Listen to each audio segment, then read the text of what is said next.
বকুলপুর গ্রামের এক জঙ্গলে বাস করত এক গরিব শিয়ালিনী। শিয়ালিনী ছিল অত্যন্ত গরিব। তার তিন কুলের কেউ ছিল না। বনের অন্যান্য পশুরা যদি তাকে খাবার দিত, তাহলে শিয়ালিনীর পেটে খাবার জুটত। একদিন দিন পেরিয়ে যাচ্ছিল, কিন্তু কোনো পশু তাকে খাবার দিল না। ক্ষুধার যন্ত্রণায় শিয়ালিনী বনের মধ্যে হাঁটতে থাকে। ক্ষুধার যন্ত্রণায় আমি আর থাকতে পারছি না। আজ কোনো পশু আমাকে খাবার দিল না। আমি এখন কি খাবো? কি গো শেফা শিয়ালিনী, তুমি এখানে একা একা বসে কি করছো? আরে বানর, আমি আজ সারাদিন কিছু খাইনি। কোনো পশু আমাকে কোনো খাবার দেয়নি। তুমি কি আমাকে কিছু খাবার দিতে পারো? আমি যে পেটের ক্ষুধায় আর থাকতে পারি না। আরে শিয়ালিনী, আমি তো নিজেই আজ কোনো শিকার করতে পারিনি। এখন পর্যন্ত আমি কিছুই খেতে পারিনি। তোকে আমি কোথা থেকে খাবার দিব? তুমি নিজের চিন্তা নিজে করো। একথা বলে বানর সেখান থেকে চলে যায়। শেফা শিয়ালিনী খাবার খুঁজতে খুঁজতে ক্লান্ত হয়ে এক গাছের নিচে আশ্রয় নেয়। শিয়ালিনী যে গাছের নিচে বসে আশ্রয় নিয়েছিল, সেটা ছিল জাদুর গাছ। এই শিয়ালিনী, তুমি এই সন্ধ্যাবেলা এখানে বসে আছো কেন? কি হয়েছে তোমার? তোমাকে দেখে বড় ক্লান্ত আর ক্ষুধার্ত মনে হচ্ছে। তোমার কি হয়েছে? তুমি আমাকে বলো, আমি দেখি তোমার কোনো উপকার করতে পারি কিনা। জাদুর গাছ, আমি আজ সারাদিন কিছুই খাইতে পারিনি। ক্ষুধায় আমি আর হাঁটতে পারি না, তাই আমি তোমার নিচে আশ্রয় নিচ্ছি। ও আচ্ছা, এই ব্যাপার। দাঁড়াও, আমি তোমার উপকার করছি। এই নাও হাঁড়ি। এই হাঁড়ি থেকে তুমি যা খাইতে চাইবে, এই হাঁড়ি তোমাকে তাই বানিয়ে দিবে। একটা কথা স্মরণ রাখবে, কখনো বেশি লোভ করবে না। বেশি লোভ করলে তোমারই ক্ষতি হয়ে যাবে। মনে রাখবে আমার এই উপদেশ। ঠিক আছে গাছ, আমি তোমার কথা স্মরণ রাখবো। তারপর শিয়ালিনী জাদুর হাঁড়িটি নিয়ে বাড়ি চলে আসে। এই জাদুর হাঁড়ি, তুমি যদি সত্যি হও, তবে আমাকে মাংস রান্না করে দাও। শেফা শিয়ালিনী এ কথা বলার সাথে সাথে জাদুর হাঁড়ি তাকে মাংস রান্না করে দেয়। এই দেখে শেফা শিয়ালিনী মহা খুশি হয়। আরে, এটা তো দেখছি সত্যিই জাদুর হাঁড়ি। এই হাঁড়ির কাছে চাওয়া মাত্রই আমাকে মাংস রান্না করে দিল। আমাকে এখন থেকে আর না খেয়ে থাকতে হবে না, কারো কাছে খাবারও চাইতে হবে না। তারপর থেকে শেফা শিয়ালিনীর দিন ভালোই কাটছিল।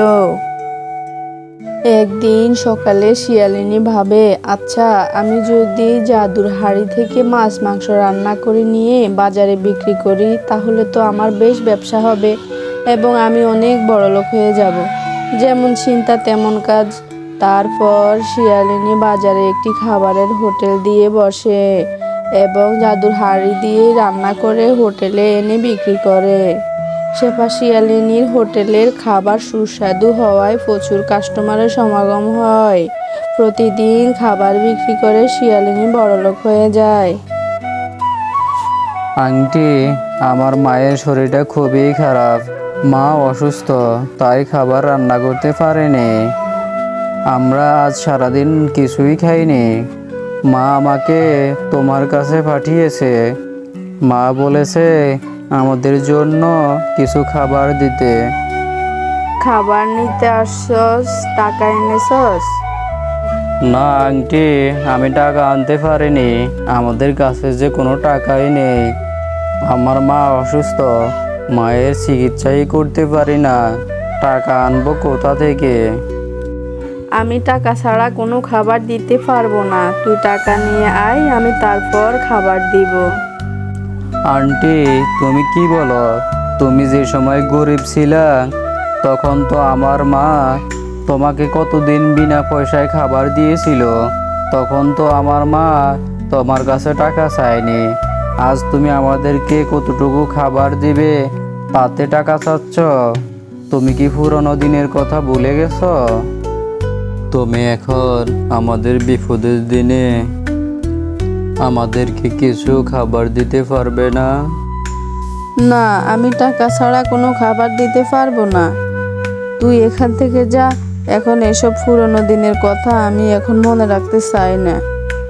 তারপর বান্টি কান্না করতে করতে সেখান থেকে চলে যায়। সে ক্লান্ত হয়ে সেই জাদুর গাছের নিচে বসে একটু বিশ্রাম নেয়। এই ছোট বাচ্চা, তোমার কি হয়েছে? তুমি কান্না করো কেন? তারপর বান্টি জাদুর গাছকে সব কিছু খুলে বলে। কি বলো বান্টি? শিয়ালিনীর এত বড় সাহস? শিয়ালিনী তাহলে অনেক বড় স্বার্থপর আর অহংকারী লোভী হয়ে গেছে। ওকে আমি জাদুর হাড়ি দেওয়ার সময় বলেছিলাম যেন কোনো লোভ না করে। সে আমার কথা ভুলে গেছে। আমি এখন তাকে শাস্তি দেব। তারপর জাদুর গাছ শিয়ালিনীর কাছ থেকে জাদু দিয়ে হাড়ি নিয়ে আসে। হাড়ি এনে বান্টিকে দিয়ে দেয়। এই বান্টি, এই হাড়িটি আমি এখন তোমাকে দিলাম। তুমি এই হাড়ি নিয়ে যাও, কিন্তু খেয়াল রেখো শিয়ালিনীর মতো লোভ করো না। হায় রে, আমার কি হলো? আমি বেশি লোভ করতে গিয়ে পুরো সব কিছুই হারালাম। আমি এখন কি করব? কিভাবে আমি খাবার খাবো? আমাকে তো আবার গরিব হয়ে যেতে হবে। তারপর শিয়ালিনী জাদুর হাড়ি হারিয়ে আবার গরিব হয়ে যায় এবং জঙ্গলে ঘুরে ঘুরে পশুদের কাছ থেকে খাবার চেয়ে খায়। একদিন শিয়ালিনী জঙ্গলের মধ্যে হাঁটতে হাঁটতে আবারও ওই জাদুর গাছের নিচে যায়। জাদুর গাছ, ও জাদুর গাছ, আমার ভুল হয়ে গেছে। তুমি আমাকে ক্ষমা করো আর আমাকে আবার জাদুর হাড়িটি দাও। আমি যে আবার গরিব হয়ে গেছি। আমি আর সারাদিন কিছুই খাইনি। এই শিয়ালিনী, তুই অনেক খারাপ। তোকে আমি বলেছিলাম লোভ না করতে, কিন্তু তুই লোভী। তুই একটা বাচ্চাকে খাবার দেসনি। তুই আমার জাদুর হাড়িটি পেয়ে পুরনো দিনের কথা ভুলে গেছস। তোকে আমি কখনো ক্ষমা করব না। আর তোকে জাদুর হাড়ি দেওয়ার প্রশ্নই আসে না। আমি সেই জাদুর হাড়িটি ছোট্ট বান্টিকে দিয়ে দিছি। তুই এখন না খেয়ে থাক, তাহলেই তোর শিক্ষা হবে। ও, তাহলে এই ব্যাপার। এই দুষ্ট বান্টি আমার নামে নালিশ করে জাদুর হাড়িটি নিয়ে গেছে। আমি তা কখনো মেনে নেব না। যে করেই হোক আমি এই হাড়ি বান্টিদের বাড়ি থেকে চুরি করে নিয়ে আসব। শিয়ালিনী মনে মনে এই কথা ভেবে বাড়ি চলে যায়। সেদিন যখন রাত্রি হয় তখন শিয়ালিনী বান্টিদের বাড়ি চলে আসে। এই তো হাড়ি দেখা যাচ্ছে, আমি এই হাড়ি নিয়েই যাব। তারপর যখন শিয়ালিনী জাদুর হাড়ির কাছে যায়, এই শিয়ালিনীর এত বড় সাহস! আমি বান্টিকে হাড়ি দিয়েছি আর সে গেছে হাড়ি চুরি করতে। দাঁড়া, দেখাচ্ছি মজা তোকে। ওরে মা রে, ওরে বাবা রে, কি হলো আমার? আমাকে ছেড়ে দাও। আমি আর কখনো লোভ করব না। আমাকে ছেড়ে দাও। কি গো কাকিমা, তুমি এখানে? বান্টি বাবা, তুই আমাকে বাঁচা। আমার খুব কষ্ট হচ্ছে। জাদুর হাড়ি, তুমি কাকিমাকে ছেড়ে দাও। কাকিমা কখনো আর এমন করবে না। তারপর জাদুর হাড়ি শিয়ালিনীকে ছেড়ে দেয়। বান্টি বাবা, তুই আমাকে ক্ষমা করে দে। আমি তোর সাথে অনেক অন্যায় করেছি।